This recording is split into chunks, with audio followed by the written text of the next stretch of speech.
All right, family, it's your brother Assad checking in with you guys for just a moment for just a quick video, right? First things first, let's address the elephant in the room. Where is Adrian? Well, we are preparing to leave for our journey to South Africa, and there are some last minute things that needed to be done, and of course, like the phenomenal wife she is, she's getting things squared away, and and I'm here making videos. So we are preparing for our journey to South Africa. We are super duper excited. I just don't know what to say. I wish the day would hurry up and come. But everything in God's time, everything in God's time. So, housekeeping: like, comment, subscribe, hit the notifications button. I learned that from my children, and you can learn a lot from your children. Um, December 15th. December 15th at 11 a.m. Central Standard Time in the United States and 7 p.m. South African time. The second South African American dialogue will take place. And I am super duper excited about that. I've gotten so many emails, WhatsApps, all kind of ways of communication, comments on YouTube. Um, from everybody, black South Africans, white South Africans, colored South Africans. It is really just overwhelming in many ways and overwhelming in a good way. All of the love, all of the comments have been 99.9% positive. You always gonna have a hater. You always gonna have a hater. But that's all right. That's all right. If you have a hater, you know you're doing something right. Right? You know you're doing something right. So but the overwhelming majority of the comments have been positive, and I'm, our heart is just wide open, and we really appreciate that. You hear about the the politeness and the welcomingness, if that's a word, of the South African people and how wonderful the South African people are, and you hear it, but when you really experience it, it's just truly amazing, man. It's like, where did you guys come from? Who made you? But shout out to you guys. So, the other elephant in the room. No, this is not a polo. It says Josie Streets. I got this sweatshirt in at the Rosebank Market on a Sunday in February. And then I went back in June to try to buy another one. Like I wanted a blue one, a red one, a black one, because I mean it's a cool shirt. And I got a lot of compliments on it, like Josie Streets people. For people who didn't know, I got the chance to explain. For people who did know, they were like, "Oh, you just came back from South Africa? Yeah, Josie Street." So this is cool. So if y'all know the guy who did these shirts, please leave his information in the thing so I can see if I can get me some more, because I definitely want two or three more. So this will be a quick video. I wanted to talk about, the relationship between African Americans and South Africans, just really quickly, really quickly. Um, one YouTube comment I read said that South Africans would watch, Black Americans on TV, and it felt like they had cousins and family members or kinfolk who knew nothing about them, but they South Africans knew about African Americans, but African Americans didn't particularly know about South Africans. And while I understand the sentiment, I did a little research. You see, timing is very important. And I grew up, like I said, I was almost an adult, or at least in high school when apartheid ended. But before that, I'm not necessarily politically aware of what's going on, especially geopolitically, right? However, there were many subtle um, hints to Black Americans about the condition of South Africans, particularly through the medium of Hollywood, TV, and movies. And I want to just point out three, maybe four of those things, okay?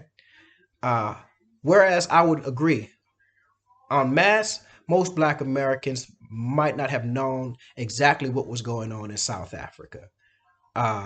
We definitely knew about Nelson Mandela, right? But we may not have understood the complete dynamics. I think it certain people were aware. And I'm going to point out some examples of that. 1975, Richard Pryor is arguably the biggest star in Hollywood. If not the biggest star in Hollywood, definitely one of the biggest stars, but he is indeed the biggest star in Black America, right? Richard Pryor, the GOAT. You ask Dave Chappelle, you ask Richard Pryor, you ask Martin Lawrence, you ask all of these comedians, who is the GOAT? Richard Pryor. Richard Pryor, he's the Godfather GOAT. I think Dave Chappelle may have become the new GOAT, but I think Richard Pryor is the Godfather GOAT, right? And 1975, he hosts Saturday Night Live, which at that time is one of the biggest shows to come on TV, right? And he chooses as a musical guest a man named Gil Scott-Heron, right? And who is Gil Scott? Gil Scott is a poet. He is a musician. He's an activist and a revolutionary. And if so, keep in mind now, this is one of the biggest shows on TV, with arguably the biggest star on in Hollywood hosting, definitely the biggest Black star. All Black households are tuning in, right?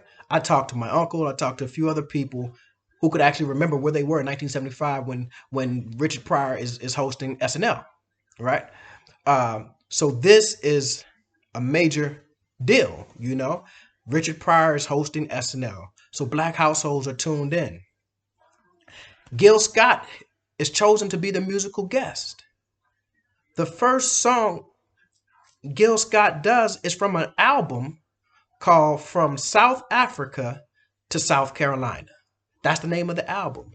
And the first song he does is a song, and y'all forgive me, this is super duper ghetto, super duper bootleg, but I'm going to play just a little bit. I know most people who are would have kind of put this in, you know, edited this in, but I'm just going to play it momentarily for you guys so you can hear the song that he performed on, the very first song he performs on Saturday Night Live, where all of these Black Americans are watching because Richard Pryor is hosting. This is the song.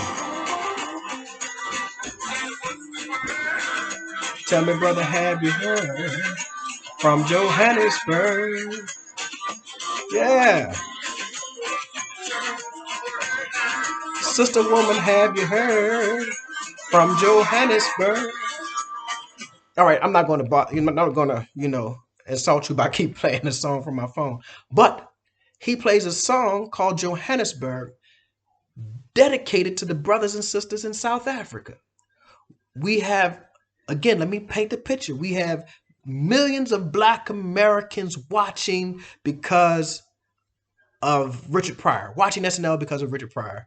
And Gil Scott is the musical guest, and he plays a song called Johannesburg. And if you listen to the lyrics, you guys can go search this. Listen to the lyrics. He says, you know, I hear they over there defying the man, right? Standing up to the man, right? Standing up for their rights. And he says, but then I'm paraphrasing. He says, but you know, I don't know, because we can't trust the media. We can't trust the TV. So he's asking his brother. He's asking another African American, brother, have you heard from Johannesburg? I mean, are they, what's going on? We need to know, because we see in them our reflection. That's ultimately what the song is about. We see in them our reflection. So, brother, what's going on over there? The media is not telling us the truth. The media is not giving us the right story. We can't trust that. But I'm hearing that they're over there defying the man. I'm hearing that they're over there standing up for their rights, right? We need to know what's going on.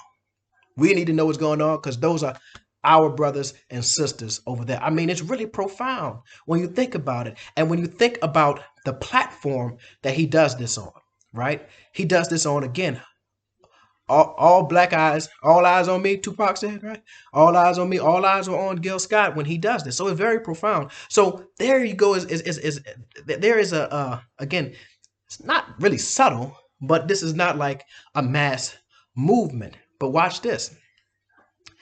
If you remember School Days, there was this movie called School Days with Lawrence Fishburne Tisha Campbell was in there, Jasmine Guy, and it was about black Greek letter fraternities, or really about historically black colleges and universities at this black school, fictional black school. Spike Lee wrote the movie or whatever have you.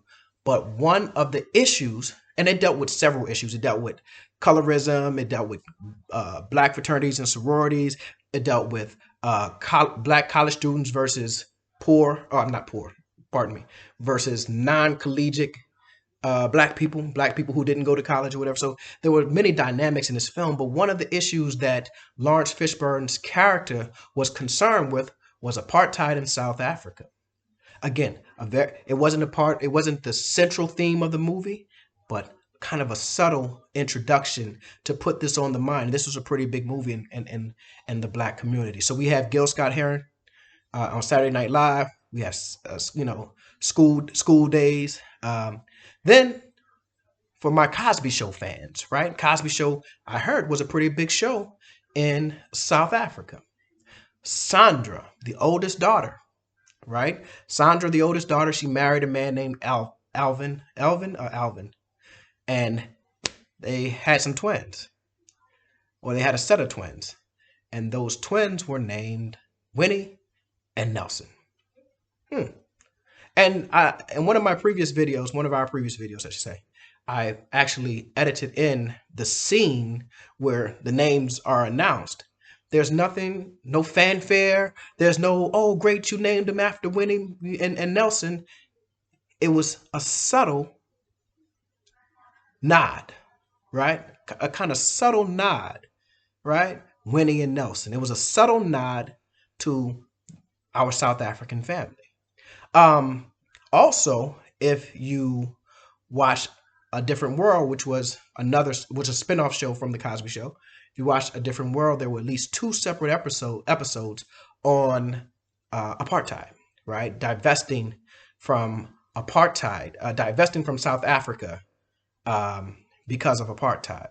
So, whereas it wasn't necessarily a national black movement, there were these sparks of light to our South African brothers and sisters to let them know we're trying to see you, right? There's this wall in between us, as Gil Scott talked. We can't trust the media, right? So there's this wall in between us, and we're trying to see you. Some of us are trying our best to send a signal to you that we are trying to see you. However, there were actually rallies throughout college campuses. Mainly historically black college campuses, historically black colleges and universities, HBCUs, but on some white universities as well. There were actually rallies during the 80s and early 90s to end apartheid in South Africa. Obviously, college students are always more politically active and socially active than a lot of old folks, right? So Howard had them, Morehouse, Spelman and Morehouse are right next to each other. And different universities, black universities, black universities as well as white universities throughout the country had these rallies to end, rallies against, against apartheid in South Africa. So there was actually awareness, right, of the situation going. I mean, that's why A Different World had 2 episodes against apartheid, because it was, Different World was about a black college campus, and they reflected what was going on the black college campuses. So yes, I think there was a little more awareness at that time than we recognize. But again, they had that media in the way, right? Who kind of had a vested interest in controlling the messages between the continent, between South Africa and African Americans. And the beauty of today is that we live in a world where we have YouTube, where we have Twitter, where we have Facebook, where we have all of these mediums that we can now communicate and bridge the gap and talk directly to each other. And that's the importance of the South African American dialogue. I mean, it's literally what we could have, just imagine the conversations that could have taken place between black college students during apartheid and South African college students during apartheid if there was a Zoom, right? Imagine the type of resources and assistance that we could have been sending to each other, right? If there was a Zoom, if there was a YouTube, right? So we are living in this time, and we don't want to be 50 years from now saying we did not take advantage of the fact that we have this technology to begin to build bridges and close the gap between our brothers and sisters on the continent and our brothers and sisters here in the diaspora. We must take advantage of it. So I'm not the only one who is trying to build these bridges. There are so many other people who are, going to the continent, putting out YouTube content, and all kind of things going on. There are conferences, and there's a lady named Dr. Harnott who does a conference here in the States on getting African Americans to invest in Africa in terms of businesses, right? And Adrian and I went to it maybe about 2 years ago, maybe 2 or 3 years ago now, when she had it in New York. So there are people doing this work, and now we have to take advantage of the tools that are at our hand. Al Sharpton made a very profound statement. He was like, the Montgomery bus boycott. If you guys are familiar with the bus boycott, and y'all know I'm very tangential, so tangential. The Montgomery bus boycott, was a year-long boycott of the public service buses in Montgomery, right? Black folks said, we're not going to ride the bus because the buses are segregated and you're making us sit in the back seat. So we're not going to ride. We're going to walk. We're going to walk wherever we got to go. We're not going to spend our money. This takes place, Black Americans, one of the few times we can point to where Black Americans had extended solidarity that was just something like amazing, right? So Al Sharpton reflects on this, which he wasn't a part of the boycott. He's a little bit younger, but he said, they did that with with no email, no fax machine, no Twitter, no Google, none of that, right? No Facebook. It was just dedication. It was dedication. If Black folk can pull that off without having those tools at their disposal, just think what we can do now with these tools at our disposal. Just think of the things that we can do for each other on the continent, and those of us in the diaspora in the United States or anywhere in the diaspora, what we can do for each other. We have phenomenal tools at our disposal, and we have to use them. So I don't want to hold y'all. I don't want to belabor the point. See y'all in South Africa soon. Anyway, like, comment, subscribe. Again, Wednesday, December 15th, 11 a.m. Central Standard Time, 7 p.m. South African time. We will have the second South African American dialogue again, and we're gonna start building these bridges, closing these gaps. I hope I said that right before. Building these bridges and closing these gaps. You guys have a good one. Thank you very much.